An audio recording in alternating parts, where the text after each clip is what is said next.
क्या होगा जब एक अमीर घर की अकेली मालकिन अपने ड्राइवर से वो सब करवाने लगे जो उसका पति सालों से नहीं कर पाया? और क्या होगा जब इस चाहत के पीछे छुपा हो एक ऐसा राज जिसे जानकर आपके होश उड़ जाएंगे? तो इसे जानने के लिए अंत तक बने रहिए। रिया मल्होत्रा, शहर की सबसे अमीर और सबसे खूबसूरत औरत।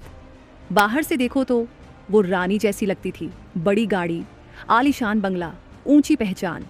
लेकिन अंदर से वो बिल्कुल खाली थी। उसका पति बिजनेस में ऐसा डूबा था कि उसे ये तक याद नहीं रहता था कि उसकी पत्नी भी अकेली है और उसकी भी कुछ चाहते हैं। एक रात रिया एक 5 सितारा होटल में बिजनेस मीटिंग के लिए पहुंची। जैसे ही वो अंदर जाने लगी, एक बाउंसर ने रास्ता रोका। रूखी आवाज में बोला, मैडम, बिना एंट्री पास आप अंदर नहीं जा सकती। रिया ने उसे घूरा।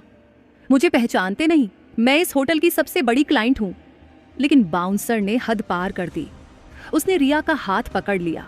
रिया की आंखों में गुस्सा था, मगर अंदर से डर भी था। भीड़ तमाशा देख रही थी, लेकिन कोई आगे नहीं आया। तभी अचानक भीड़ से एक साधारण सा लड़का निकला। कपड़े मामूली, लेकिन आंखों में अजीब सा आत्मविश्वास। उसने बिना कुछ कहे बाउंसर का हाथ झटक दिया। बाउंसर पलटकर वार करने ही वाला था कि उस लड़के ने ऐसा धक्का दिया कि वो लड़खड़ाकर गिर पड़ा। हॉल में सन्नाटा छा गया। रिया ने हक्की बक्की होकर उस लड़के को देखा और कांपती आवाज में पूछा, तुम कौन हो? लड़के ने हल्की मुस्कान के साथ कहा, मैडम, मैं बस एक ड्राइवर हूं। रिया ठिठक गई।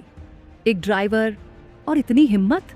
रिया उस लड़के से इतनी प्रभावित हुई कि उसने उसी वक्त फैसला कर लिया, इसे अपने पास रखना ही है। होटल की उस भीड़ भाड़ के बीच बिना ज्यादा सोचे उसने धीरे से कहा, क्या तुम मेरे ड्राइवर बनोगे? लड़का पहले तो चौंका, फिर झिझकते हुए बोला, मैडम, मैं? रिया की आंखों में उस वक्त एक अजीब सा भरोसा था। उसने मुस्कुराते हुए कहा, हाँ तुम। मुझे ऐसे इंसान की जरूरत है जो सिर्फ गाड़ी ही न चलाए बल्कि वक्त आने पर साथ भी दे सके। उसकी ये बात सीधे आरव के दिल तक उतर गई और इस तरह उसी रात से रिया की जिंदगी में उसकी एक नई शुरुआत हो गई। अगले ही दिन से आरव उसके घर आ गया। अब वो उसका पर्सनल ड्राइवर था। लेकिन धीरे धीरे रिया को महसूस हुआ कि आरव सिर्फ गाड़ी नहीं चला रहा था, वो उसकी तन्हा और बिखरी हुई जिंदगी को भी संभाल रहा था। जब भी वो शॉपिंग के लिए जाती तो उसके बैग्स बिना कहे उठा लेता। रात को देर से लौटती तो दरवाजे पर पहले से खड़ा होता ताकि उसे अकेलेपन का एहसास न हो। ऑफिस में थक कर बैठ जाती तो चुपचाप उसके लिए पानी ले आता। रिया की आंखों में कई सालों बाद एक चमक लौटी थी, क्योंकि उसके पति की आंखों में उसने हमेशा बेपरवाही देखी थी और आरव की आंखों में वो इज्जत थी जो उसे सालों से किसी मर्द की नजरों में नहीं मिली थी। धीरे धीरे रिया की नजरें आरव पर टिकने लगी। वो अक्सर शीशे से उसे देखती जब वो सामने बैठा गाड़ी चला रहा होता, और जब भी वो झुककर उसके करीब आता, कभी बैग पकड़ाने के लिए, कभी दरवाजा खोलने के लिए, उसका परफ्यूम हवा में घुलकर सीधे रिया की सांसों में उतर जाता और रिया का दिल जोर से धड़क उठता। एक दिन ऐसा हुआ कि रिया और आरव देर रात किसी मीटिंग से लौट रहे थे। सड़क सुनसान थी, आसमान में काले बादल छाए थे और अचानक तेज बारिश शुरू हो गई। तभी गाड़ी बीच रास्ते में झटके से रुक गई। इंजन बंद हो गया। रिया ने हल्की सी घबराई नजरों से आरव की ओर देखा। आरव तुरंत बाहर निकला, बोनट खोला और गाड़ी ठीक करने में जुट गया। बारिश इतनी तेज थी कि उसके कपड़े पूरी तरह भीग गए थे। बालों से पानी टपक रहा था और मेहनत करते करते उसके माथे से पसीना भी बहने लगा, जो बारिश की बूंदों में मिलकर और भी गहरा दिखाई दे रहा था। रिया कार के अंदर बैठी थी। उसने खिड़की का शीशा हल्का सा नीचे किया और बाहर झांकने लगी। उसके सामने एक साधारण ड्राइवर नहीं, बल्कि एक ऐसा इंसान खड़ा था जो बिना अपनी परवाह किए सिर्फ उसके लिए मेहनत कर रहा था। रिया की आंखों में उस पल अजीब सी नरमी आ गई।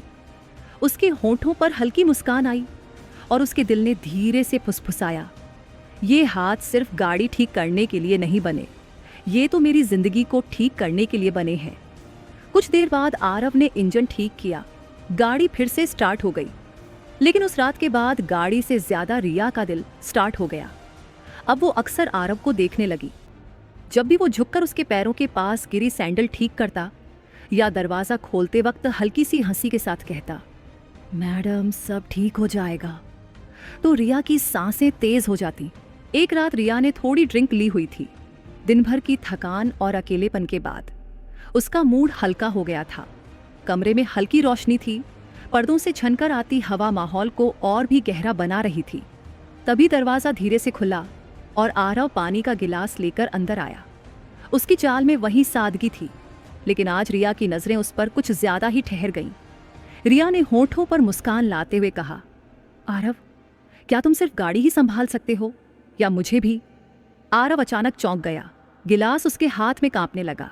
उसने हैरान होकर कहा, मैडम आप क्या कह रही हैं? रिया ने अपना गिलास टेबल पर रखा और उसकी आंखों में सीधे झांकते हुए बोली, मतलब वही जो तुम समझ रहे हो। कुछ पल के लिए कमरे में सन्नाटा छा गया। घड़ी की टिक टिक भी सुनाई देने लगी।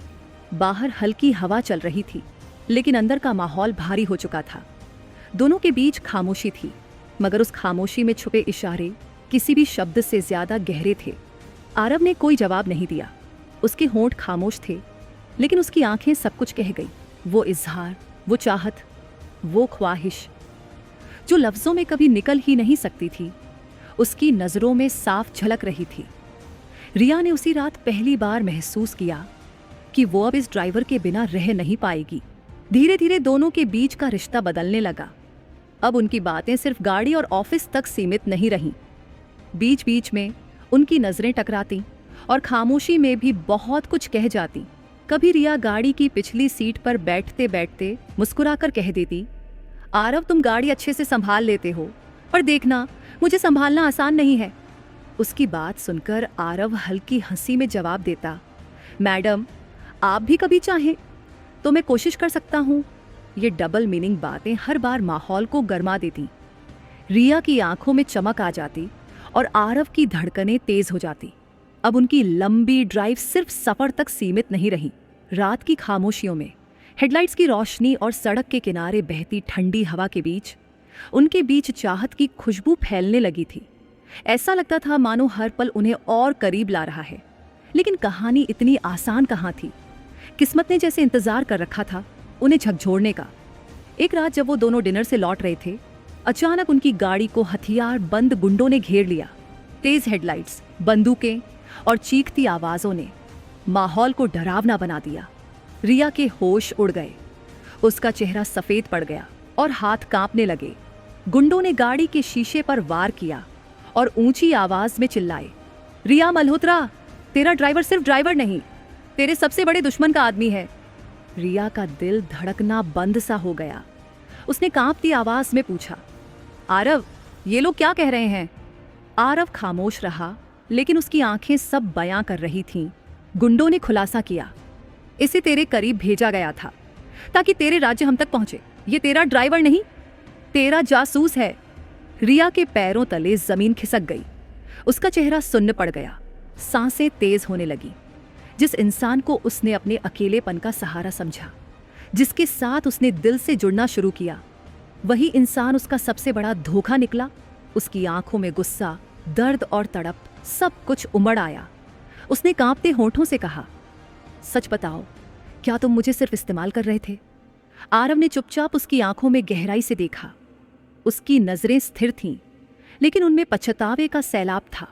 उसने धीमी आवाज में कहा, हाँ, मैं तुम्हें तोड़ने आया था, लेकिन तुम्हारी आंखों ने मुझे तोड़ दिया। तुम्हारे प्यार ने मुझे धोखा देने से पहले ही बदल दिया। रिया की आंखों से आंसू बह निकले। दिल की गहराई तक चोट पहुंची थी, फिर भी वो खुद को उससे दूर नहीं कर पा रही थी। उसने कांपते हुए हाथों से आरव का चेहरा थाम लिया। उसके आंसू उसकी उंगलियों से टपक कर आरव की हथेलियों में गिरने लगे।